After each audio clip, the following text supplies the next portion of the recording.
দর্শক, চট্টগ্রামের সাগরিকা থেকে বাংলাদেশ এবং নিউজিল্যান্ডের মধ্যকার 3 ম্যাচ টি-20 সিরিজের দ্বিতীয় ম্যাচের সবশেষ আপডেট নিয়ে আপনাদের সামনে হাজির হয়েছি। এখন বেলা প্রায় 2টা বাজে। সব কিছু ঠিকঠাক থাকলে, বৃষ্টি না হলে এখন আসলে বাংলাদেশ এবং নিউজিল্যান্ডের মধ্যকার ম্যাচটা এতক্ষণে শুরু হয়ে যাওয়ার কথা, কিন্তু বৃষ্টি বাধায় সেটা সম্ভব হচ্ছে না। এখনও সাগরিকায় অঝোরে বৃষ্টি ঝরছে, বাতাস বইছে। তাই বাংলাদেশ নিউজিল্যান্ডের মধ্যকার যে ম্যাচটা বেলা 2টায় শুরু হওয়ার কথা ছিল, সেটা শুরু করা সম্ভব হচ্ছে না।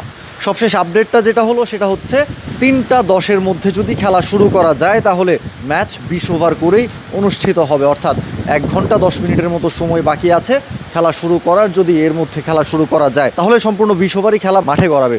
আর যদি সেটা সম্ভব না হয়, বৃষ্টি যদি 3:10 মধ্যেও না থামে, খেলা শুরু না হয়, তাহলে কি হবে? নায়াসিনামাইড ও স্যালিসাইলিক সমৃদ্ধ লিলি ফেস ওয়াশ যা ফেসের ডেড স্কিন সেল দূর করে দেয় দ্বিগুণ ফাস্টার ব্রাইটেনিং। তাহলে যেটা হবে, 4:50 পর্যন্ত সময় রয়েছে।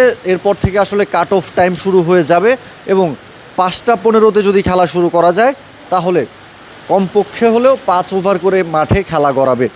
আর এর বাইরে যদি, এর মধ্যেও যদি খেলা শুরু করা না যায়, এর মধ্যেও যদি বৃষ্টি না থামে, তাহলে আসলে আজকে বাংলাদেশ এবং নিউজিল্যান্ডের মধ্যকার ম্যাচটা মাঠে না গড়ানোর সম্ভাবনাটাই কিন্তু সবচেয়ে প্রবল। এর মধ্যে দুই দলে আসলে 2টা বাজে ম্যাচ ছিল, সেই লক্ষ্যেই কিন্তু 12টার সময় মাঠে এসে উপস্থিত হয়েছে, কিন্তু তারও 10-15 মিনিট কিংবা আধা ঘন্টা আগে থেকে বৃষ্টি শুরু হয়ে গেছে। অর্থাৎ ক্রিকেটাররা মাঠে আসার আগেই কিন্তু বৃষ্টি মাঠে পৌঁছে গেছে।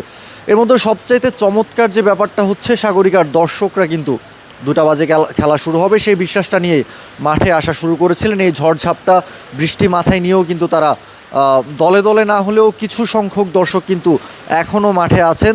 তারা বিশ্বাস করছেন যে খেলাটা অ্যাটলিস্ট কম করে হলেও 5 ওভার করে মাঠে গড়াবে, এবং সেই বিশ্বাসটা নিয়েই তারা আসলে গ্যালারিতে অপেক্ষা করছেন। আর করবেন নাই বা কেন? বাংলাদেশ এবং নিউজিল্যান্ডের মধ্যকার প্রথম যে ম্যাচটা সাগরিকা উপহার দিয়েছে, তুমুল লড়াই হয়েছে সেই ম্যাচটাতে। বাংলাদেশ থ্রিলিং ওয়েতে সেই ম্যাচটা কিন্তু জিতে নিয়েছে। 183 রানের টার্গেট ছিল। প্রথমে ব্যাট করে নিউজিল্যান্ড বাংলাদেশকে আসলে বিশাল লক্ষ্যই ছুড়ে দিয়েছিল, এবং বাংলাদেশি ব্যাটাররা, বিশেষ করে তাওহিদ হৃদয়, শামীম হোসেন পাটোয়ারি শেষ দিকে, এবং তাওহিদ হৃদয়ের সাথে মাঝের সময়টাতে পারভেজ হোসেন ইমন কিন্তু চোখ ধাঁধানো ব্যাটিংটা করেছেন। টি-20 ক্রিকেটে আসলে যে আমেজে ব্যাটিংটা করতে হয়, সেই আমেজেই কিন্তু বাংলাদেশের এই 3 ব্যাটার ব্যাটিংটা করেছিলেন। তাই অনেক দিন পর এই বছরের প্রথম টি-20 ম্যাচ ছিল সেটা, এবং প্রথম ম্যাচটাতেই বাংলাদেশ যেভাবে দাপটের সাথে জয় ছিনিয়ে এনেছিল, সেটা কিন্তু সাগরিকার দর্শকদের বিশাল রকমের উদ্বুদ্ধ করেছে আজকের ম্যাচটা মাঠে বসে দেখার জন্য। কিন্তু আবহাওয়ার জন্য সেটা এখন অবধি সম্ভব হচ্ছে না। কিন্তু গুটি কয়েক দর্শক কিন্তু এখনও মাঠে এসেছেন, মাঠে অবস্থান করছেন এই বৃষ্টি বাধা মাথায় নিয়েও। দর্শক, যদি বলতে হয় বাংলাদেশ নিউজিল্যান্ডের মধ্যকার এই ম্যাচটা আসলে মাঠে করানোর সম্ভাবনা কতটুকু, সেটা পেছনে তাকালে আপনারা আজ করতে পারবেন। বৃষ্টি কিন্তু এখনও এক ফোঁটাও থামেনি, বরং আগের চেয়ে আরও প্রকট হয়েছে।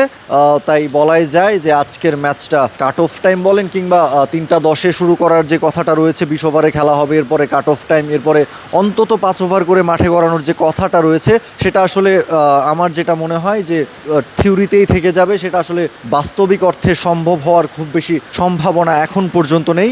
অর্থাৎ আপনারা এইটা নিশ্চিত থাকতে পারেন যে আজকের ম্যাচটা মাঠে না গড়ানোর সম্ভাবনাই সবচেয়ে বেশি। দর্শক, চট্টগ্রামের সাগরিকা স্টেডিয়াম থেকে আপনাদের জন্য এই ছিল সবশেষ খবর। আমি কাউসার শান্ত এখনকার মতো বিদায় নিচ্ছি।